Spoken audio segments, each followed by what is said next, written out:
Gözəl xalqım, gözəl izləyicilərim, gözəl vətəndaşlarım. Sizə indi bir video paylaşacağım. Düzdür, sözləri mənim olmasa da, ancaq bu duadır. Allah'a bir duadır. Yəni, biz hər bir şeyi Allah'ımızdan istəməliyik. Cəmiyyət kimi dinimizi də parçaladılar. Şərqə, qərbə, şimala, cənuba hep bizi parçaladılar. Eləcə də dinimiz də yüzlərlə təriqətlərə parçalandı. Ancaq biz istədiyimiz duanı Allah'ımıza etməliyik. Və bir şeyi də yadımızdan çıxartmamalıyıq ki, biz Azərbaycan varkən millətik. Biz Azərbaycan varkən dövlətik. Biz Azərbaycan varkən mövcuduq. Gəlin, bir-birimizi sevək, vətənimizi sevək, dövlətimizi sevək. Bu vətəndə kimliyindən asılı olmayaraq hər kəs bir-birinə qohumdur. Bu vətəndə hər bir kəs bir-birinə bağlıdır. Mənsəbindən, mənşəyindən, tutduğu mövqeyindən asılı olmayaraq bu vətən bizimdir. Gəlin vətənimizi sevək, dinimizi sevək, Allah'ımızı sevək. 100 yerə parçalanmayaq. Bir yerdə olaq və dövlətimizin, xalqımızın, gələcəyimizin yanında olaq. Bismillahirrahmanirrahim.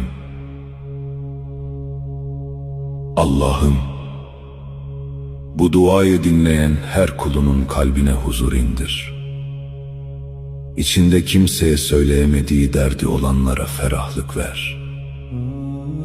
Geceleri sessizce ağlayıp sabaha güçlü görünen kullarına sabır ver. Ya Rabbi. Rabbim, evlerimize huzur, sofralarımıza bereket, kalplerimize iman, yollarımıza hayır nasip eyle. Borç içinde olan kullarına ödeme kolaylığı ver. İş arayana hayırlı kapılar aç. Emeğinin karşılığını alamayana adalet nasip eyle. Hasta olanlara şifa, yalnız olanlara hayırlı dostlar, kalbi kırık olanlara teselli ver. Allah'ım. Ya Rabbi, anne ve babalarımızı koru, evlatlarımızı hayırlı eyle. Ailemizin üzerinden kazayı, belayı, nazarı, hasedi ve kötü niyeti uzak eyle. Kimin kalbi darsa genişlet, kimin yolu kapalıysa aç, kimin duası bekliyorsa kabul eyle.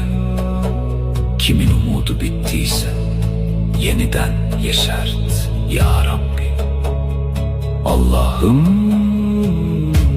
bizi harama muhtaç etme. Helalinden kazanmayı, şükürle yaşamayı, sabırla dayanmayı, merhametle davranmayı nasip eyle. Bugünümüzü dünden hayırlı, yarınımızı bugünden güzel eyle. Kapımıza hayır, gönlümüze nur, dilimize dua, ömrümüze bereket ver. Bu duaya amin diyen herkesin evine huzur, kalbine ferahlık, rızkına bereket.